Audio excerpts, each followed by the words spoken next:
Hello, good evening class. क्या चल रहा है सब? ठीक है, होप सब अच्छा ही चल रहा होगा।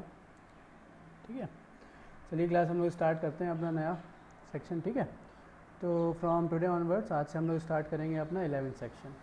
ठीक है, हम लोग स्टार्ट करेंगे 11th सेक्शन।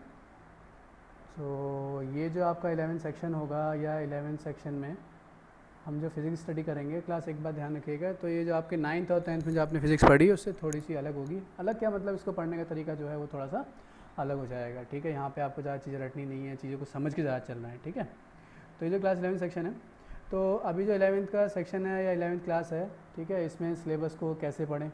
ठीक है, जो आपका सिलेबस है इसको कैसे पढ़ना है, किस तरीके से पढ़ना है, सिलेबस का डिस्ट्रीब्यूशन कैसा है। ठीक है, इसके लिए मैं एक न्यू वीडियो बना रहा हूँ। ठीक है, उस वीडियो में मैं आपसे सब कुछ डिस्कस करूँगा।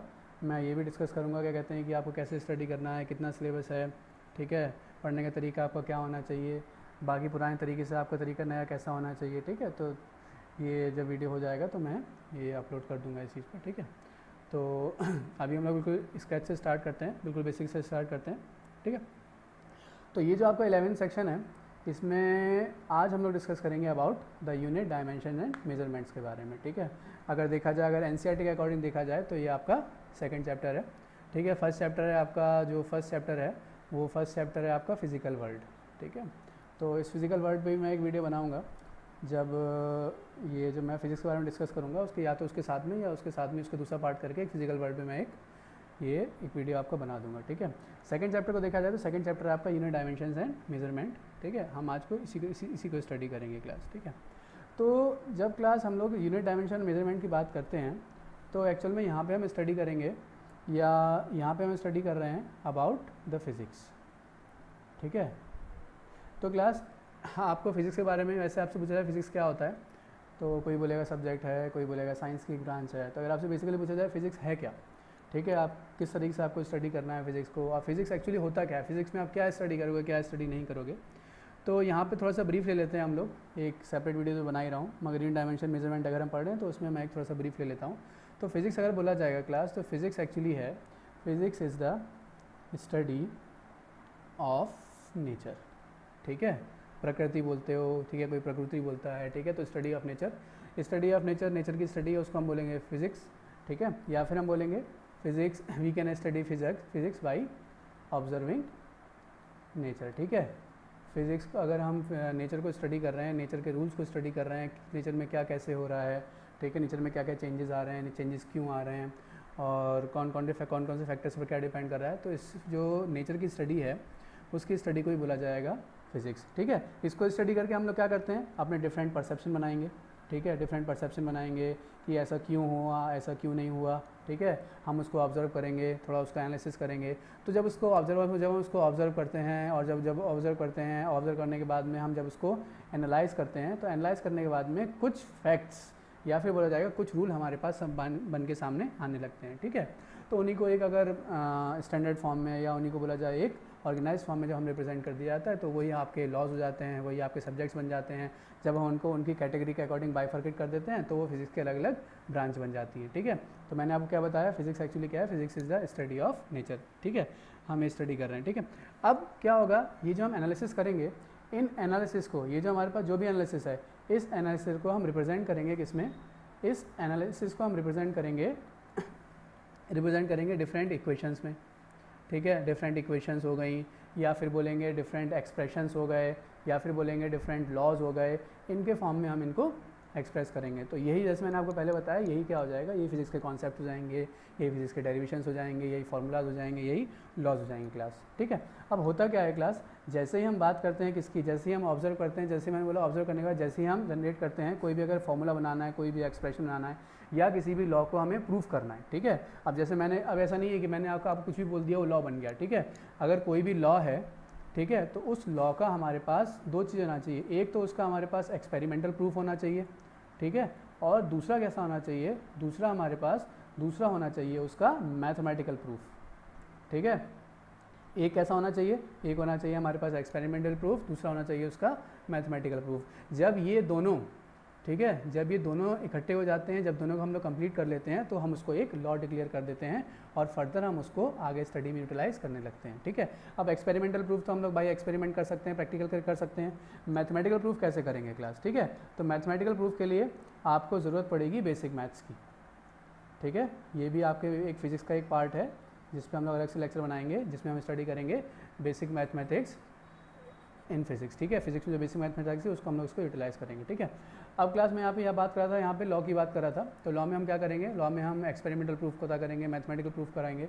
तो उस मैथमेटिकल प्रूफ को स्टडी करने के लिए आपको आना चाहिए बेसिक मैथमेटिक्स, या उनको समझने के लिए आपको बेसिक मैथमेटिक्स आनी चाहिए। अलजेब्रा आपने पढ़ा है, ट्रिग्नोमेट्री आपने स्टडी किया है। बट अगर जैसे हम थोड़ा और जैसे बात करें तो जैसे लॉग का सेक्शन हो गया, डिफरेंशियल कैलकुलस हो गया, इंटीग्रेशन हो गया, डिफरेंशिएशन हो गया, उसमें हम स्टडी करेंगे अबाउट वो स्टडी करेंगे हम in the section basic mathematics, ठीक है। तो क्लास कहने का मतलब यहाँ पर ये हो गया कि यहाँ पर हम मैथ्स को यूज़ कर रहे हैं एज अ टूल, ठीक है। तो मैथ्स यहाँ पर क्या हो गया, मैथ्स यहाँ पर हो गया टूल हो गया, या फिर क्लास एक्चुअल में बोला जाए हम लोग ये बोलेंगे कि मैथ्स को हम यूज़ करेंगे एज आ लैंग्वेज, ठीक है। अब लैंग्वेज किसकी, ये बात कि मैथ्स को लैंग्वेज कैसे बोलती है, ठीक है। तो क्लास बोलने का मतलब मेरा ये है कि फिजिक्स के लॉज को या फिजिक्स को जब भी डिस्क्राइब किया जाएगा या उनका प्रूफ प्रोवाइड किया जाएगा तो हम मैथ्स को यूज़ करेंगे एज अ लैंग्वेज, मतलब मैथ्स की लैंग्वेज में हम बात करेंगे, ठीक है।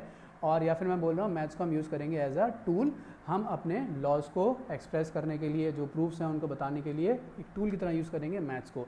तो इसीलिए ऐसे बोल भी दिया जाता है कि मैथ्स इज़, तो ऐसे कभी कभी बोल भी दिया जाता है, कई जगह पढ़ोगे maths is the language of physics.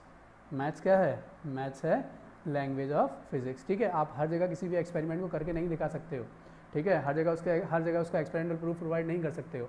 तो हम मैथ्स को कहते हैं, तो उसके लिए हम क्या करते हैं, हम मैथ्स को यूज़ करेंगे एज अ लैंग्वेज क्लास, ठीक है।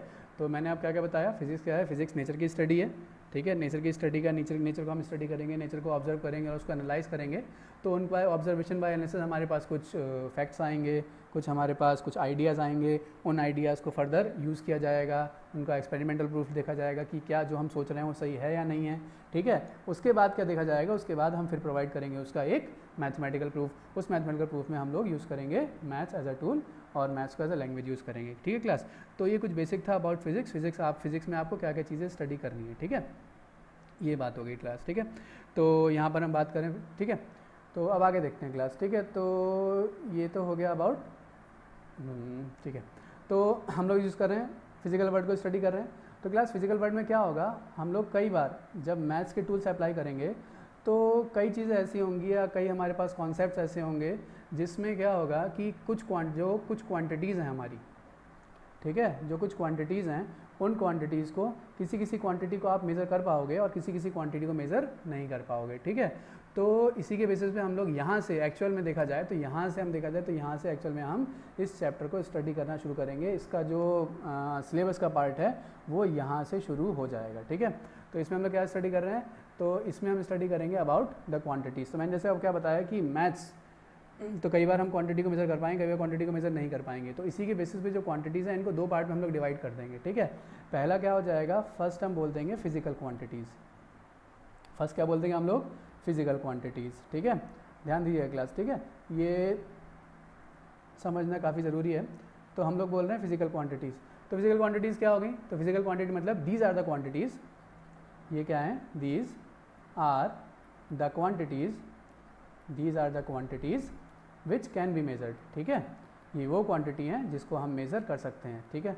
तो आप कहोगे तो बड़ा ईजी है, ठीक है, कि इसमें नया क्या बता दिया, विच कैन बी मेजर्ड। तो फिजिक्स में आप कुछ नया स्टडी नहीं करना है, आप कोई भी चीज़ अगर देखोगे तो आपको कहीं ना कहीं सुनी सुनाई दिखाई देगी, बट उसी का हमें डेप्थ में उसी का हमें एनालिसिस करना है, ठीक है। तो मैंने क्या बोला, फिजिकल क्वांटिटीज़ मतलब these are the quantity which can be measured. आप थोड़ी देर सोच के देखो कि कौन कौन से एग्जाम्पल बन सकते हैं, ऐसी कौन कौन सी क्वांटिटीज़ हैं जिनको हम मेज़र कर सकते हैं। तो आप बोलोगे सर ये तो बहुत ईजी क्वेश्चन है, ठीक है। हम लोग क्या क्या मेज़र कर सकते हैं, हम लोग सब मेज़र कर सकते हैं। हम लोग टाइम मेज़र कर सकते हैं, बिल्कुल सही है। हम लोग मेज़र कर सकते हैं टेम्परेचर, ठीक है, टेम्परेचर हम लोग मेज़र कर रहे हैं। हम लोग मेज़र कर सकते हैं लेंथ, ठीक है। हम लोग मेज़र कर सकते हैं मास, हम लोग मेज़र कर सकते हैं फोर्स, ठीक है क्लास। तो कोई भी ऐसी चीज़, तो ये सब एक्चुअल में है क्या, तो these all are physical quantities. और फिजिक्स में एक्चुअल में बोला जाए हमें इन फिजिकल क्वांटिटीज़ के बारे में ही स्टडी करना है। ठीक है। तो मैं एक और बोल सकते हैं in physics we studies physical quantities, ठीक है। तो फिजिकल क्वांटिटीज़ हो गई। तो फिजिकल क्वांटिटी क्या हो गई? These are the quantities which can be measure, जिनको मेजर कर रहे हैं उनको बोलते हैं फिजिकल क्वांटिटीज़। तो क्लास इसी के बेसिस पे अगर देखा जाए तो मैंने बोल दिया फिजिकल क्वांटिटीज जिनको मेजर कर रहे हैं, आपको ये बहुत ईजी भी लगा होगा। अब यहीं पर अगर मैं आपसे बोलूँ कि what are non physical quantities, what are non physical quantities, non physical quantities कौन सी हैं, ठीक है। तो नॉन फिजिकल क्वांटिटीज़ अब आप सोच के देखिए, तो डिफाइन तो आप इसको इजीली कर पा रहे हो। कैसे? मैंने बोला non physical quantities, non physical quantities क्या होंगी, तो आप इसको डिफाइन कर पा रहे हो। क्या डेफिनेशन क्या होगी? जैसे फिजिकल क्वांटिटीज़ को हमने कैसे डिफाइन किया? हमने डिफाइन किया these are the quantities which can be measured, ठीक है। अब नॉन फिजिकल क्वांटिटीज़ क्या हो जाएंगी? ये हो जाएंगी विच कैन नॉट बी मेजर्ड। तो इसको क्लास कई बार क्या होता है, इसको इनडायरेक्टली भी हम लोग डिफाइन करते हैं कि quantities which can be measured are physical and are which can not be measured are non as non physical quantities. But मैंने यहाँ पर क्या किया है, समझाने के लिए आपको दो पार्ट अपने आप कर दिए। पहला में आपको समझा दिया फिजिकल और दूसरे में नॉन फिजिकल, ठीक है। तो फिजिकल क्वांटिटी, तो नॉन फिजिकल क्या होगा? विच can not be measured, which can not be measured, जिनको हम मेज़र नहीं कर सकते हैं। अब थोड़ा सोचो, तो पहले कंपैरिजन में अब तुम्हें थोड़ा दिमाग ज़्यादा लगाने की ज़रूरत पड़ेगी, ठीक है। तो ऐसी क्वांटिटीज जिनको हम मेज़र नहीं कर सकते, सोचो एक बार क्या हो सकती हैं। तो वो क्वांटिटीज़ कौन सी होंगी? तो क्लास एक्चुअल में क्या होता है कि जो भी आपकी जैसे इंटेलेक्चुअल क्वांटिटीज़ होती हैं, और या फिर बोला जाए कि जैसे बोला जाए हैप्पीनेस, समझ में आ रहा होगा आपको, ठीक है। सैडनेस या फिर सॉरोनेस या फिर सॉरो क्लास, ठीक है। तो ये सब चीज़ें क्लास क्या हैं? तो क्या आप इनको मेज़र कर सकते हो? जैसे अगर आपको बोला जाए कि आपकी हाइट कितनी है, आप बता सकते हो। आपका वेट कितना है, आप बता सकते हो। आपने कितना डिस्टेंस कवर किया, आप बता सकते हो, ठीक है। आप कितने टाइम में कितना डिस्टेंस कवर कर सकते हो, ये आप बता सकते हो, ठीक है। अगर मैं आपसे पूछूं, तुम बोलते हो कि सर आज मैं बहुत खुश हूँ, तो मैंने बोला अच्छा बढ़िया बात है, बहुत खुश है, बहुत अच्छी बात है, ठीक, खुश रहना चाहिए सबको, ठीक है। तो मैंने बोला तुम कितना खुश हो? बोले कितना खुश हूँ सर? मैंने बोला ना मैं बहुत खुश हूँ। मैंने कहा बहुत मतलब कितना? बहुत का मतलब कोई लिमिटेशन तो होना चाहिए ना। कुछ लिमिटेशन का मतलब क्या हो गया? कितना? कि आप एक्स अमाउंट, वाई अमाउंट। तो बोले कि नहीं सर ऐसा थोड़ी होता है, तो या तो मैं हूँ या नहीं हूँ, या बहुत ज़्यादा हूँ, ठीक है। तो हैप्पीनेस का भी नहीं क्या हो गया। तो मैंने बोला आपसे कितना खुश हो, तो यही हो गया। तो कोई इसका मतलब कोई फिक्स अमाउंट नहीं है। मतलब आप इसमें कोई भी इसमें मेजरिंग लिमिट आप नहीं अप्लाई कर सकते हो। मेजरिंग लिमिट का मतलब क्या हो गया कि आप ये नहीं बोल सकते हो कि आप एक्स अमाउंट खुश हो, आप वाई अमाउंट खुश हो, ठीक है। तो ऐसे में पूछूँ तो बोले तो मैं बहुत परेशान हूँ सर, ठीक है, मेरे मार्क्स कम आ गए, या मेरे को कॉन्सेप्ट समझ में नहीं आ रहा है सर, ठीक है, पढ़ाई ढंग से नहीं हो पा रही है, मैं सुबह नहीं उठ पा रहा हूँ, मैं ये नहीं हो रहा है, मेरे से थ्योरी आ रही है, मेरे से न्यूमेरिकल नहीं हो रहे हैं, तो मैं थोड़ा परेशान हूँ सर, ठीक है। तो मैंने बोला परेशान हुई, कितने परेशान हूँ? तो बोले सर थोड़ा परेशान हूँ, ठीक है। तो सीधी सी बात है क्लास, तो मैं फिर वही बात कर रहा हूँ, यहाँ पे कोई एक मेज़र नहीं है, ठीक है। तो आप कोई भी आपको मतलब कि कोई भी आप क्वांटिटी का यूज़ करके आप इसको नहीं बता सकते हो। तो ये सारी क्वांटिटीज़ क्या हो गई? ये सारी क्वांटिटीज़ हो गई नॉन फिजिकल क्वांटिटीज़, ठीक है। आप जैसे बोले सर मैं आज रोया, ठीक है, मैंने रोया, तो आप भी बोल सकते हो कि सर मैं 2 किलोमीटर तक रोया, मैं 1 किलोमीटर तक रोया, मैं आज हंसा, ठीक है, मैं 5 मिनट तक हंसता रहा। तो 5 मिनट आपने क्या डिफाइन किया? आपने टाइम डिफाइन किया है। आप ये नहीं बताया कि आप कितना हंसे, तुमने क्या बोला? मैं टाइम। तो आपने एक रेफरेंस ले लिया, ठीक है। समझ आ रहा नहीं आ रहा है क्लास? तो ये बस आपको ध्यान रखे चलना है। तो ये क्या हो गई? ये हो गई नॉन फिजिकल क्वांटिटीज़। तो आपने समझ लिया फिजिक्स क्या होता है। फिजिक्स में हम क्या है, हम मैथ्स यूज़ करेंगे स्टडी करने के लिए, ठीक है। दूसरा क्या हो जाएगा? फिजिकल क्वांटिटीज़ हो गई, नॉन फिजिकल क्वांटिटीज़ हो गई, ठीक है, ये हो गई, ठीक है। तो ये था। तो फिजिक्स में एक्चुअली में स्टडी करेंगे, फिजिक्स में किसको स्टडी करेंगे? तो फिजिक्स में स्टडी करेंगे हम about the physical quantities class, ठीक है।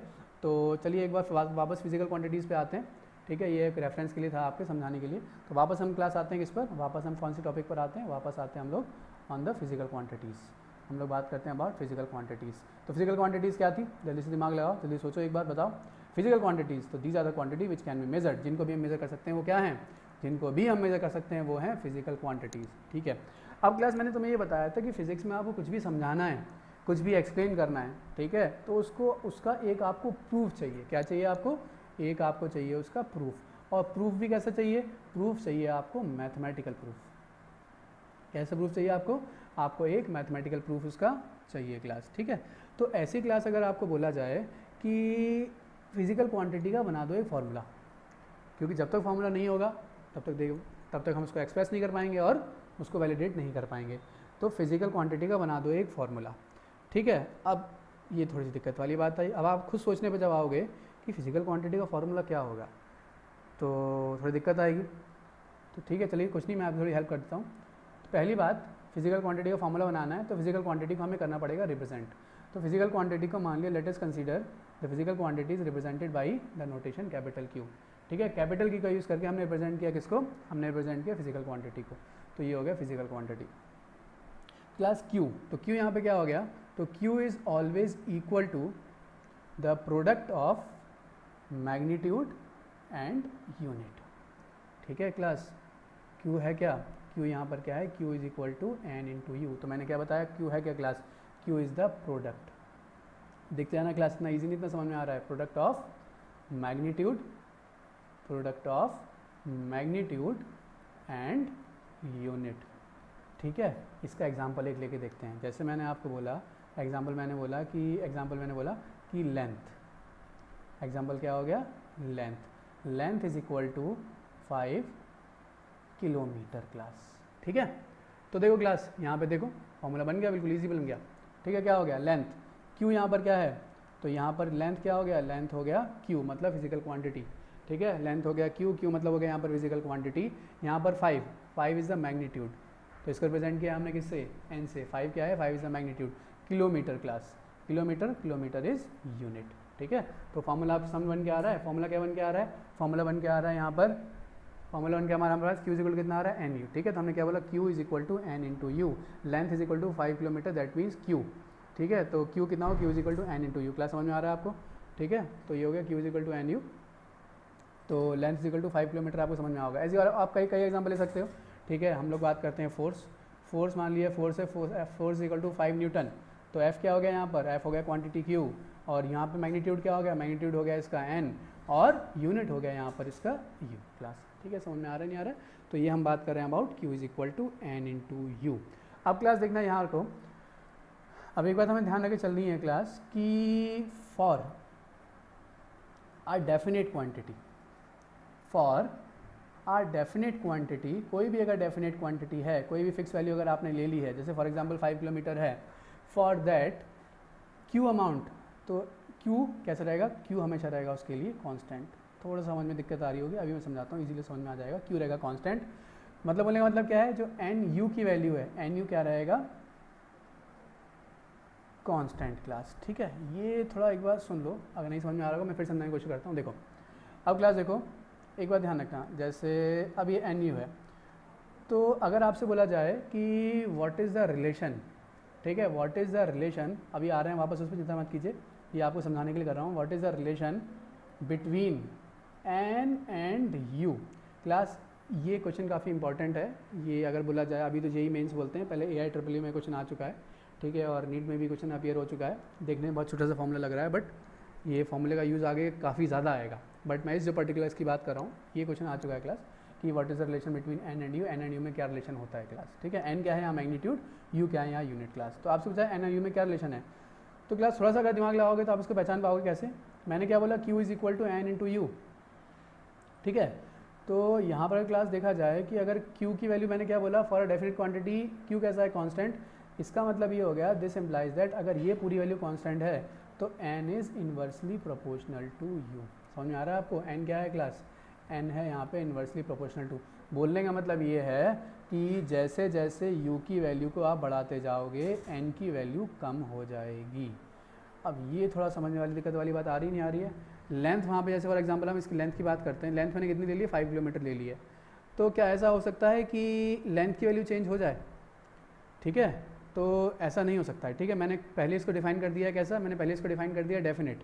तो क्लास देखो फॉर एग्जाम्पल जैसे मैं बोल रहा हूँ कि लेंथ कितनी है 5 किलोमीटर, तो इसको तुम क्या लिख सकते हो, इसको easily you can write it as 5000 metre. अब यहाँ पे देखो, अब इस फॉर्मूले को हम लोग देखते हैं। तो क्लास यहाँ पर अगर तुमसे बोला जाए, आप बचपन से पढ़ते आ रहे हो कि कौन सी यूनिट बड़ी है, किलोमीटर बड़ी है या फिर मीटर बड़ी है, तो कहोगे सर कैसा कितना ईजी क्वेश्चन है, क्या पूछ रहे हो आप। ऑब्वियस सी बात है, ये सबको पता है हमें, क्या कौन सा बड़ा है, हमें किलोमीटर यूनिट बड़ी है, और मीटर कैसी है, मीटर छोटी है। तो क्लास देखो यहाँ पर, तो जैसे ही यूनिट यहाँ पर छोटी हुई, ठीक है, ये जो इससे एसोसिएटेड मैग्नीट्यूड था ये क्या हो गया, बढ़ गया, ठीक है। तो मतलब जैसे ही मैंने यूनिट को छोटा किया, मैग्नीट्यूड क्या हो गया, बढ़ गया। सिमिलरली क्लास यहाँ देखो, जैसे क्या किया गया है, जैसे यूनिट को बड़ा कर दिया गया है वैसे ही मैग्नीट्यूड क्या हो गया है, यहाँ पर छोटा हो गया है। तो अगर मैं छोटी यूनिट कर रहा हूँ तो for a given definite quantity, किसी भी डेफिनेट क्वांटिटी के लिए अगर मैंने क्या किया है, अगर मैं किसी यूनिट को मैंने छोटा कर दिया है तो उसका मैग्नीट्यूड बढ़ गया है, और मैंने यूनिट को अगर बड़ा कर दिया है, यहाँ पे यूनिट का अगर मैंने बड़ा कर दिया है, मैग्नीट्यूड छोटा हो गया है, यहाँ पे यूनिट मैंने छोटी कर दी है, यहाँ पे मैग्नीट्यूड क्या हो गया है, बढ़ गया है क्लास। तो थोड़ा मेरे हिसाब से आपको समझ में आ रहा होगा। तो n is always inversely proportional to u। अब देखो एक बार और देख लेते हैं, चलो ठीक है, एक एग्जाम्पल और लेते हैं। फॉर एग्जाम्पल जैसे मैं बात करता हूँ, अगर मैं आपकी हाइट की बात करता हूँ, ठीक है, अगर हाइट की बात करता हूँ तो जैसे पूछा जाए कि आपकी हाइट कितनी है, तो कोई बच्चा बोलेगा सर 5 फीट है, कोई बोल देगा 5.2 है, कोई बोल देगा 5.3 है, कोई बोलेगा 5.5 है। तो ऐसे अपने अपनी अपनी हाइट बताओगे। तो क्लास एक बार बताओ, तो ये आपकी हाइट अभी के हिसाब से देखा जाए इस समय तो फिक्स है ना, मतलब ऐसा तो नहीं है कि टाइम चेंज हो रहा है तो आपकी हाइट चेंज होती जा रही है, अभी 15 मिनट बाद कुछ और होगी और 15 मिनट पहले कुछ और होगी, ऐसा नहीं है। तो क्लास यहाँ पर आपने हाइट को रिप्रेजेंट किया है फिट में। अगर आप इस यूनिट को चेंज कर दो, मान लो इस यूनिट को आपने मीटर में ले लिया, या आपने इस यूनिट को इंच में ले लिया, या आपने इस यूनिट को सेंटीमीटर में ले लिया, तो क्या आपकी जो एक्चुअल हाइट है वो चेंज होगी? बिल्कुल भी चेंज नहीं होने वाली क्लास, वो हाइट आपकी चेंज नहीं होगी। अगर आप यूनिट को, ऐसा नहीं है कि अगर तुमने सेंटीमीटर में, जैसे तुमने यूनिट को अपनी हाइट को जैसे सेंटीमीटर में बोला तुम बहुत लंबे हो गए, या जैसे तुमने अपनी हाइट को मीटर में बोला तो बहुत छोटे हो गए। तो जब सेंटीमीटर में बोल के हम लंबे हो जा रहे हैं तो हाइट को मैं सेंटीमीटर में क्यों बोलूँगा, मैं हाइट को मिलीमीटर में नहीं बोलूँगा, मैं और लंबा हो जाऊँगा, ठीक है। अब मान लो मेरे को छुप के कहीं से निकलना है तो मैं हाइट को फिर मीटर में क्यों बोलूँगा, मैं हाइट को बोल दूँगा किसमें, मैं हाइट को बोल दूँगा किलोमीटर में। तो class for all these quantity, जितनी भी आप यूनिट ले लीजिए, जितनी भी आपकी यूनिट यहाँ पे ली है, फॉर ऑल दीज क्वांटिटी जो हाइट है आपकी, हाइट कैसी है, कांस्टेंट ही है। क्लास समझ मेरे हिसाब से थोड़ा दिमाग में आपके बैठ रहा होगा, ठीक है। तो यही मैं आपको समझाना चाह रहा हूँ यहाँ पे, for a given quantity, for a definite quantity, q is equal to nu and this n is always inversely proportional to u। n u के इन्वर्सली प्रोपोर्शनल रहेगा क्लास, ठीक है। तो ये जो फॉर्मूला है, this is the formula for physical quantity. तो किसी भी फिजिकल क्वांटिटी को आपको मेज़र करना है तो आपको इस फॉर्मूले को यूज़ करना पड़ेगा। ये है क्या, ये उसका मैथमेटिकल एक्सप्रेशन है, किसका, q is equal to nu, ठीक है। ये जो फॉर्मूला है क्लास, ये फॉर्मूला काफ़ी इंपॉर्टेंट है। अभी आगे जाके हम लोग स्टडी करेंगे डायमेंशंस। तो डायमेंशन में आपको, जब डायमेंशंस के एप्लीकेशन स्टडी करेंगे तब इस फॉर्मूले का यूज़ आपको काफ़ी ज़्यादा मिल जाएगा क्लास, ठीक है। तो ध्यान रखिएगा। इसका एग्जाम्पल ले लो, लिख लो, वैसे आप समझ ही गए हो। जहाँ तक नहीं समझ में आया तो कमेंट सेक्शन में आप लिख देना। जैसे एग्जाम्पल, जैसे मैंने क्या लिखा, 5 किलोमीटर, तो 5 kilometre is equal to 5000 metre. तो मैंने क्या लिख दिया, 5 को बोल दिया मैंने मैग्नीट्यूड इन 1, ठीक है। Kilometre first unit that is u1, 5000 इसको बोल दिया मैंने n2, मीटर को बोल दिया मैंने, मीटर को मैंने क्या बोल दिया, मीटर को बोल दिया मैंने u2, ठीक है। सिमिलरली अगर आप इसको सेंटीमीटर में लिखोगे, मिलीमीटर में लिखोगे तो और बनता जाएगा। तो क्या बोल जाएगा, तो q इज इक्वल टू क्या हो गया, तो आपका जो ओरिजिनल फॉर्मूला था nu, ये किसके इक्वल है, n1 u1 n2 u2 n3 u3 n4 u4 and up to कहाँ गए, n un, कहीं भी चले जाओ। क्लास ध्यान रखना, फिर हम ये डेफिनेट क्वांटिटी की बात कर रहे हैं, जो चीज़ें फिक्स हैं, ठीक है। अगर एक रोड की लेंथ है, रोड की लेंथ अगर 5 किलोमीटर है, तो अगर आप जब यूनिट चेंज कर दोगे उसकी, तो यूनिट चेंज करने पर उसकी एक्चुअल लेंथ में कोई भी चेंज नहीं आएगा। हाँ, उससे एसोसिएटेड जो मैग्नीट्यूड है वो बदल जाएगा क्लास, ठीक है। तो यहाँ तक हम बात कर रहे थे किसकी, यहाँ तक हम बात कर रहे थे फिजिकल क्वांटिटीज़ की, ठीक है। तो आपको समझ में आ गया हो क्या क्या स्टडी किया हमने, एक बार रिकॉल कर लो सारा। फिजिक्स स्टडी किया, फिजिक्स क्या होता है, ठीक है। फिजिक्स में मैथ्स का क्या रोल होता है, दूसरा फिजिकल क्वांटिटीज़ क्या होती हैं, फिजिकल क्वांटिटीज़ को मैथमेटिकली हम कैसे रिप्रेजेंट करेंगे, ये हमने यहाँ पर स्टडी कर लिया है क्लास, ठीक है। ये हो गया। तो ये तो था एक बेसिक आइडिया, ठीक है। अब क्लास मान लो आपसे पूछा जाए कि आपसे यही पूछ ले कि what are the types, sir physical quantity हैं, तो आपने क्या बताया कि आपने ये बोला कि फिजिकल क्वांटिटी जिनको हम मेज़र कर सकते हैं। तो मेज़र तो हम लोग कई चीज़ों को कर सकते हैं, क्या इनके कोई टाइप्स होना भी पॉसिबल है, क्या इनका कोई क्लासिफिकेशन टाइप्स होना पॉसिबल है, बिल्कुल पॉसिबल है क्लास। तो अगर हम इसके टाइप्स की बात कर रहे हैं तो these physical quantities are basically classified into 2 parts, और एक और सब पार्ट देख लिया, सॉरी 3 पार्ट्स, और सब पार्ट देख लिया जाए तो वो 4 भी हो जाता है। तो पहले की अगर हम बात करते हैं तो first type is ratio quantities. First कैसा है, फर्स्ट इज़ रेशियो क्वांटिटीज़, ठीक है। These are also known as numeric quantities, ठीक है। सेकेंड पार्ट क्या है, second is second is scalar quantities, second is scalar quantities. ये नाम आपने सब सुने होंगे, बट ध्यान रखना 11th में आने के बाद सब आप डिटेल में स्टडी करने वाले हो, सबका एप्लीकेशन भी। थर्ड की अगर हम बात करते हैं थर्ड, तो थर्ड इज़ वेक्टर, ठीक है। एक और एडिशनल स्टडी करेंगे इसमें हम लोग अबाउट द टेंसर, ठीक है। तो टेंसर में जब आएगा तभी आपको बता दूंगा। अगर बेसिकली देखा जाए आपके, तो हम लोग बात कर रहे हैं इनकी 3 क्वांटिटीज़ हैं, ठीक है। First is ratio, second is scalar, third is vector class, ठीक है। तो 1 बाय 1 हम लोग इस पे आते हैं। तो 1 बाय 1 आते हैं तो पहले हम बात करते हैं about the ratio quantities. What are ratio quantities, ठीक है। अब जैसे आपको समझ में आ रहा होगा कि रेशियो का मतलब क्या होता है, रेशियो का मतलब क्या होता है आपको पता है, ठीक है। तो क्लास आपको एक बात ध्यान रखनी है, एक छोटा सा मैं आइडिया तो मैं देता हूँ कि आप तीनों को याद कैसे रखोगे। रेशियो मतलब ध्यान रखना जिसमें कोई भी यूनिट नहीं है, एक दो एक्सेप्शन है, अलग है। स्केलर जिसमें यूनिट तो है और मैग्नीट्यूड भी है, ठीक है। वेक्टर जिसमें यूनिट भी है, मैग्नीट्यूड भी है और डायरेक्शन भी है। टेंसर वो इसी में एक एडिशनल केस आ जाएगा जिसको हम आगे डिफाइन करेंगे। तो अभी आप इतना बेसिक ध्यान रखो। तो जिसमें यूनिट है, मैग्नीट्यूड है, डायरेक्शन है, वेक्टर। जिसमें यूनिट है, मैग्नीट्यूड है, स्केलर। जिसमें यूनिट नहीं है, सिर्फ क्या है, ओनली क्या है, ओनली मैग्नीट्यूड है, डायरेक्शन भी नहीं है, ठीक है क्लास। तो हम लोग बात कर ध्यान रखना क्लास, ठीक है। मैं सिर्फ मैग्नीट्यूड बात कर रहा हूँ, यूनिट नहीं है, मैग्नीट्यूड है, यूनिट है, मैग्नीट्यूड भी है, यूनिट भी है, मैग्नीट्यूड भी है, डायरेक्शन भी है। इस तरीके से हमने इसको क्लासीफाई किया है, इस तरीके से आप इसको याद रख सकते हो क्लास, ठीक है। तो जैसे आते हैं रेशियो क्वांटिटीज़, तो मैंने तुम्हें क्या बताया, इसमें यूनिट नहीं है।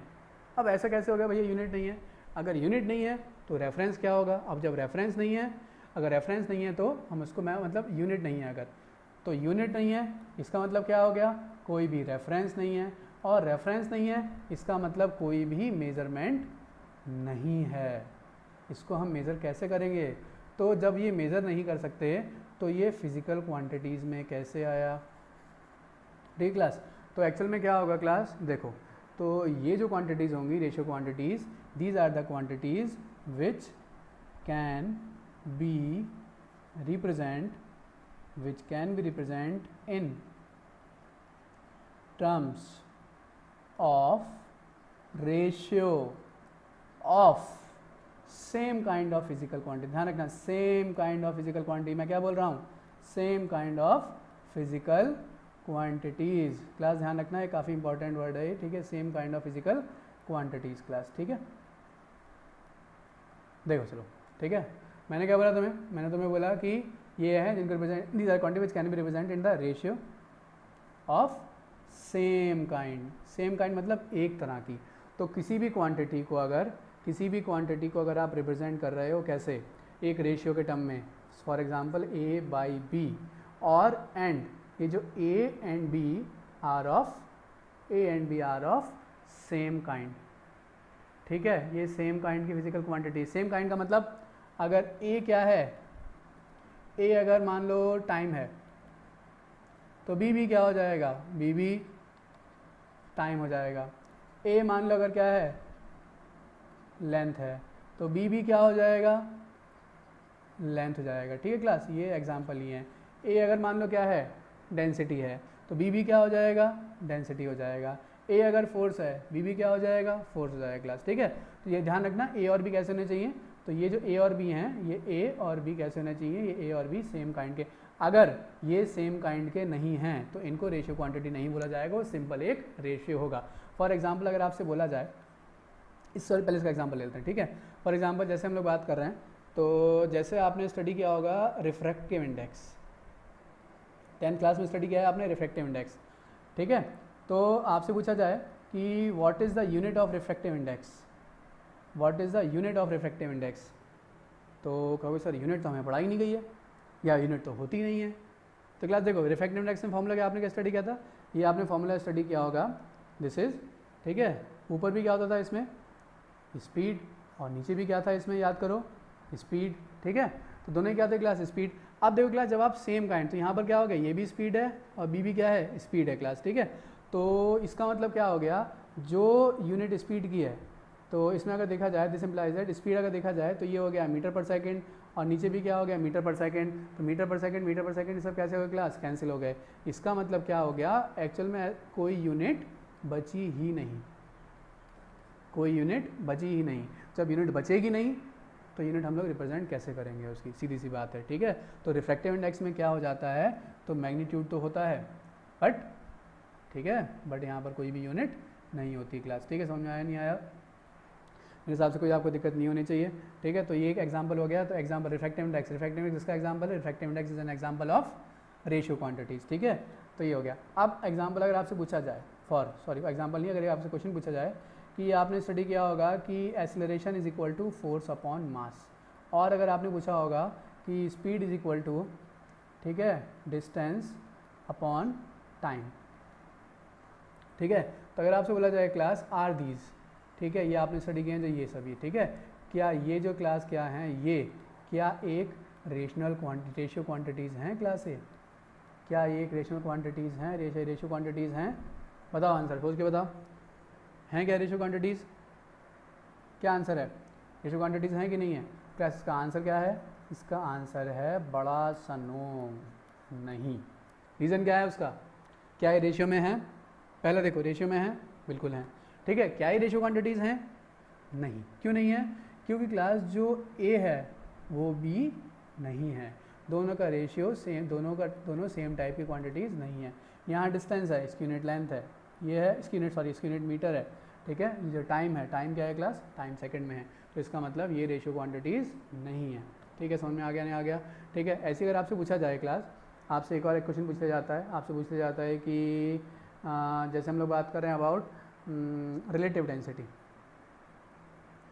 ये भी आपने पढ़ा है 9th क्लास में, ठीक है। रिलेटिव डेंसिटी, मैं वही एग्जांपल ले रहा हूँ जो, ठीक है, रिलेटिव डेंसिटी क्लास, ठीक है। तो रिलेटिव डेंसिटी बताओ क्या है, क्या रिलेटिव डेंसिटी एक रेशियो क्वांटिटी है, क्या रिलेटिव डेंसिटी एक रेशियो क्वांटिटी है। तो देखो क्लास, रिलेटिव डेंसिटी का फॉर्मूला क्या होता था, इसका फॉर्मूला क्या होता था, स्पीड कह रहा हूँ, it can be defined as density of matter और ऑब्जेक्ट, ठीक है, डिवाइडेड बाई, फॉर्मूला क्या था दूसरा, divided by the density of water at 4 degree Celsius, ठीक है। ये सब आगे आएगा, चिंता मत कीजिए आप। अब जो क्लास ऊपर ए क्या है, डेंसिटी है, बी क्या है, डेंसिटी है, तो आंसर क्या होगा, इसका आंसर होगा यस, ठीक है। अब ध्यान रखना, रिलेटिव डेंसिटी की भी कोई भी यूनिट नहीं होती थी, ठीक है, डेंसिटी की कोई भी, रिलेटिव डेंसिटी कोई भी यूनिट नहीं होती थी। हाँ, डेंसिटी की यूनिट होती है, अगर मास डेंसिटी दिखेंगे तो मास पर यूनिट वॉल्यूम हो गया, ठीक है। तो समझ में आ रही है ना क्लास, तो मास पर यूनिट वॉल्यूम जैसे तो क्या हो गया, तो उसकी डेंसिटी होती थी किलोग्राम पर मीटर क्यूब। अब जैसे यहाँ पर देखो डेंसिटी ऑफ द ऑब्जेक्ट, यहाँ पे इसकी यूनिट क्या आएगी, इसकी यूनिट आएगी किलोग्राम पर मीटर क्यूब, यहाँ पर क्या आ जाएगा, यहाँ पर आ जाएगा किलोग्राम पर मीटर क्यूब, कैंसिल हो जाएगा, बचा कुछ नहीं क्लास, ठीक है। चलो अब एक क्वेश्चन मैं आप पे छोड़ता हूँ, ठीक है, क्वेश्चन मैं आप पे छोड़ता हूँ।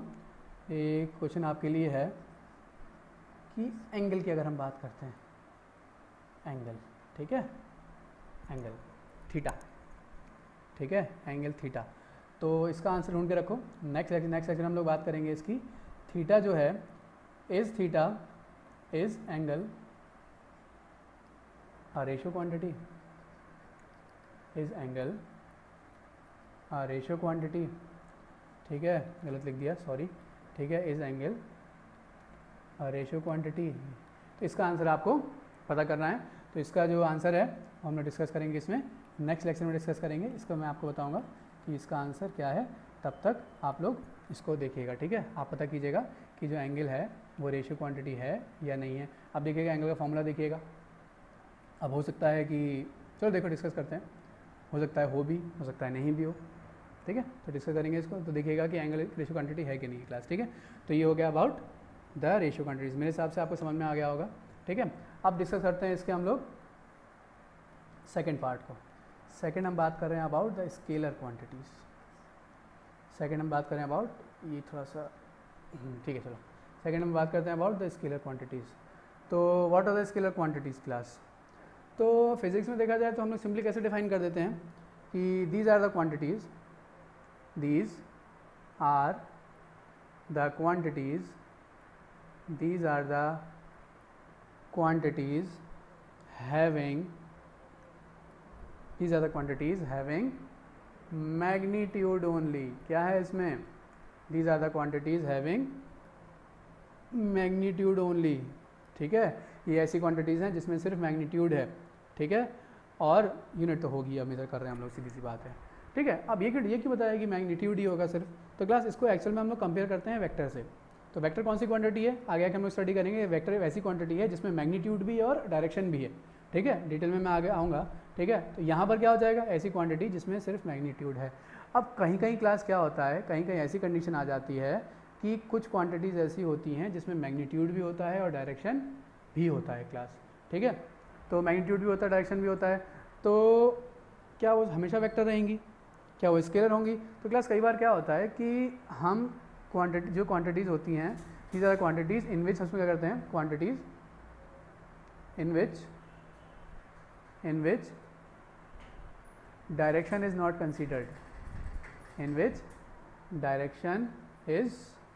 नॉट कंसीडर्ड, तो मतलब ऐसा नहीं है उसमें डायरेक्शन है तो, ठीक है, बट डायरेक्शन हम लोग कंसीडर नहीं करेंगे। तो जितने टाइम के लिए हमने उसका डायरेक्शन कंसीडर नहीं किया है, उतने टाइम के लिए या उतने फॉर दैट एनालिसिस हम उसको स्केलर मान के चलेंगे, ठीक है, हम उसको स्केलर मान के चलेंगे, ठीक है। अदरवाइज वो वेक्टर हो भी सकता है, नहीं भी हो सकता है, ठीक है। समझ में आ रहा नहीं आ रहा है, ठीक है। अगर आप कोई दिक्कत आ रही है, ये पूरा हम लोग का एक सेक्शन है वेक्टर्स वाला, उसमें आपको समझ में आएगा। अगर दिक्कत आ रही है तो थोड़े टाइम के लिए, इतने टाइम के लिए आप ये समझ सकते हो कि these are the quantities having magnitude only. अब इसका एग्जांपल लेने की बात करते हैं, हम लोग का एग्जांपल देखते हैं, ठीक है। एग्जांपल मतलब फॉर एग्जांपल बोले मास कैसी क्वांटिटी है, मास स्केलर है या वेक्टर है? तो क्लास मास में अगर देखा जाए तो मास डिफाइन किया जाएगा, मास फॉर एग्जांपल 50 kg है, ठीक है। अगर लेंथ की हम लोग बात करते हैं, लेंथ मान लीजिए कितना है, 5 मीटर है क्लास। तो क्लास ये जो लेंथ है, फॉर एग्जांपल अगर एक वॉल की लेंथ है, ठीक है, या आपकी हाइट है, तो आपकी हाइट अगर क्लास जो है, ठीक है, अगर जो आपकी हाइट है अगर मान ली जाए, तो इस हाइट को चाहे टो से लेके हेड तक मेज़र किया जाए, चाहे हेड से लेके टो तक मेज़र किया जाए, हाइट में कोई भी डिफरेंस नहीं आएगा, ठीक है। मेरे बोलने का मतलब ये है क्लास कि फॉर एग्जांपल जैसे ये आपकी हाइट है, ये आप हो, ठीक है, आप सॉरी आप नहीं हो, ठीक है, कोई भी एक पर्सन है, कोई भी एलियन मान लो, पर्सन नहीं मान सकते हो तो, ठीक है। तो क्या हो गया क्लास, आप चाहे हाइट तो नीचे से ऊपर मेज़र करो, चाहे ऊपर से नीचे मेज़र करो, ठीक है, दोनों ही केस में उसकी हाइट कैसी रहेगी, सेम रहेगी। तो क्लास यहाँ पे डायरेक्शन डिपेंडेंट नहीं है। तो ऐसी क्वांटिटी जिनमें डायरेक्शन होता नहीं है, या फिर हम क्या बोलते हैं, quantities which are not direction dependent. तो क्लास ये जो वर्ड है ये बोलना थोड़ा ज़्यादा अच्छा रहता है, अच्छा क्या मतलब ज़्यादा एक्यूरेट रहता है। तो quantities which are not direction dependent, जो क्वांटिटी डायरेक्शन डिपेंडेंट नहीं है उनको हम बोल देंगे, उन क्वांटिटीज़ को बोलेंगे हम लोग, quantities are known as scalar quantity, मतलब डायरेक्शन हो ना हो उन पर कोई भी इफेक्ट नहीं पड़ेगा। मास की अगर हम बात कर रहे थे, ठीक है, कोई एक ऑब्जेक्ट है, ठीक है, कोई ऑब्जेक्ट की बात कर रहे हैं, मान लिया इसका मास कितना है, इसका मास मान लिया कितना है, 5 kg है। अब कैसे भी मेज़र करो, किसी भी डायरेक्शन से मेज़र करो, तो क्या इसका मास चेंज हो जाएगा? इसका मास में कोई भी चेंज नहीं आएगा, मतलब मास डायरेक्शन डिपेंडेंट नहीं है, ठीक है। समझ में आगे नहीं आगे क्लास? तो ये कैसी क्वांटिटी हो गई, स्केलर क्वांटिटी। तो जो कैसी क्वांटिटीज हो गई क्लास, जो डायरेक्शन डिपेंडेंट नहीं है, या जिसमें डायरेक्शन होता नहीं है, या जिसमें डायरेक्शन हम कंसीडर करते नहीं हैं, जितने टाइम डायरेक्शन कंसीडर नहीं करते हैं उनको हम बोल देंगे स्केलर क्वांटिटीज़ क्लास, ठीक है। अभी तक इतना जानने के लिए, इतना आपके लिए जानना काफ़ी है, इसके ज़्यादा डिटेल में आपको नहीं जाना है। अभी ये इंट्रोडक्शन की बात यहाँ पर चल रही है, ठीक है। पूरा सेक्शन, पूरी यूनिट, पूरा ये चैप्टर ही अलग है वेक्टर्स, जिसमें हम लोग आगे इसको स्टडी करते हैं, ठीक है क्लास। अब हम लोग थर्ड की बात करते हैं। कोई दिक्कत आए तो आपका कमेंट सेक्शन में लिख देना, मैं फिर समझा दूंगा, चिंता मत कीजिए। एक बार समझा दूंगा, 10 बार समझा दूंगा, मेरा मोटिव है आपको बस समझ में आना चाहिए, ठीक है। कई बार क्या होता है कि बोल रहा हूँ समझ में नहीं आ रहा है, कई बार क्या होता है कि तरीका, एक टीचर के पास 10 तरीके होते हैं, ठीक है। अब जिस हिसाब से बच्चा है उस हिसाब से उसको समझाया जाता है, ठीक है। हो सकता है आपको ऐसा समझ में नहीं आया, दूसरे तरीके समझाऊंगा, कई तरीके मेरे पास समझाने के, ठीक है। चलो क्लास हम लोग थर्ड की बात करते हैं। थर्ड हम लोग बात कर रहे थे अबाउट वेक्टर्स, ठीक है। थर्ड हम बात कर रहे हैं वेक्टर्स क्लास, ठीक है। अब देखो क्लास थोड़ा समझ के चलना है इसको। वेक्टर क्लास क्या होते हैं? तो these are the quantities having magnitude, unit चलेगी सब जगह, हैविंग मैग्नीट्यूड एंड डायरेक्शन, ठीक है। ये ऐसी क्वांटिटी हैं जिसमें मैग्नीट्यूड भी होता है और डायरेक्शन भी होता है, ठीक है। तो उसको हम लोग बोल देते हैं वेक्टर क्वांटिटी क्लास, ठीक है। अब इसमें एक चीज़ ध्यान रखना, एक काफ़ी इंपॉर्टेंट चीज़ आपको ध्यान रख के चलनी है। हमेशा ऐसा नहीं होगा कि क्वांटिटी में अगर मैग्नीट्यूड भी है और डायरेक्शन भी है तो वो वेक्टर हो जाएगा। अब अगर क्लास किसी को वेक्टर में क्लासीफाई करना है, ठीक है, तो मैग्नीट्यूड और डायरेक्शन होने के साथ साथ उसको क्या करना पड़ेगा, मैग्नीट्यूड और डायरेक्शन होने के साथ साथ क्लास क्या करना पड़ेगा उसको, मैग्नीट्यूड भी और डायरेक्शन क्लास उसको होने के साथ साथ क्या करना पड़ेगा कि ये थोड़ा पेन साइड अटक गया था, तो उसके साथ क्लास इसको वेक्टर्स के लॉज भी फॉलो करने पड़ेंगे। वेक्टर्स के लॉज अब बच्चे कुछ न कुछ क्वेश्चन पूछते ही पूछते हैं, ठीक है।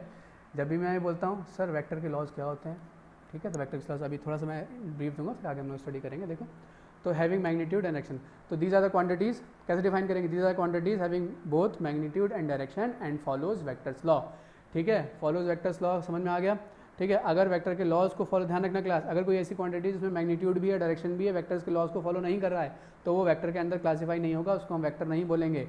अब जैसे बात कर रहे हैं तो ठीक है, वेक्टर के लॉज का मतलब क्या हो गया, तो जैसे क्लास हम लोग स्केलर की बात करते हैं, स्केलर की हम लोग बात कर रहे हैं, ठीक है, स्केलर की हम लोग यहाँ पे बात कर रहे थे।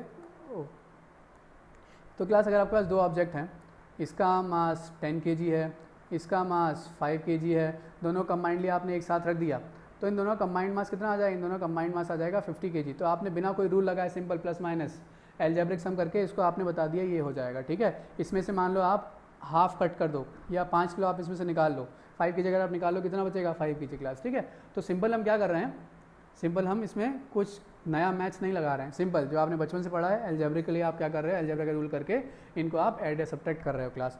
बट वेक्टर में क्लास क्या हो जाएगा, जब वेक्टर की हम लोग बात करेंगे तो वेक्टर क्वांटिटीज़ को आप सिंपली ऐसे ऐड या सब्ट्रैक्ट नहीं कर सकते हो। देखो एक एग्जांपल लेता हूँ, तुम्हें थोड़ा और समझ में आएगा। फॉर एग्जांपल क्लास, ठीक है, ये एक ऑब्जेक्ट है, ये एक प्लेटफॉर्म है क्लास, इस पर ये रखा है, ये एक ऑब्जेक्ट है, इस पर एक फोर्स लग रहा है यहाँ से F1, दूसरा फोर्स लग रहा है यहाँ से कितना, F2। अब इसका जो नेट फोर्स होगा क्लास बताओ कितना होगा।